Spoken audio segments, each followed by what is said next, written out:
এ যেন এক ভিন্ন ক্রিশ্চিয়ানো রোনাল্ডো। পায়ে গোল নেই মাঠের সেই চেনা দাপট। চলতি ইউরোতে একেবারেই ছন্দে নেই রোনাল্ডো। গোল করে রোনাল্ডোর সেলিব্রেশন ছিল বিখ্যাত, কিন্তু সোমবার রাতে গোল করে ক্ষমা চাইলেন। দেখুন কেন। ইউরোকাপে স্লোভানিয়ার বিরুদ্ধে ম্যাচে দর্শকদের কাছে ক্ষমা চেয়ে নিলেন ক্রিশ্চিয়ানো রোনাল্ডো। টাইব্রেকারে গোল করে দর্শকদের দিকে ইঙ্গিত করে ক্ষমা চাইলেন তিনি। চলতি ইউরোকাপে একেবারে ছন্দে নেই পর্তুগাল অধিনায়ক। গ্রুপ পর্যায়ের ম্যাচে একটিও গোল করতে পারেননি CR7। প্রি কোয়ার্টার ফাইনালে স্লোভানিয়ার বিরুদ্ধে ম্যাচেও দেখা গেল ছন্দহীন রোনাল্ডোকে।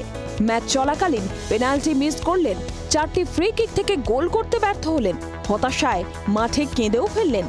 রোনাল্ডোর পায়ে একমাত্র গোল এলো টাইব্রেকারে।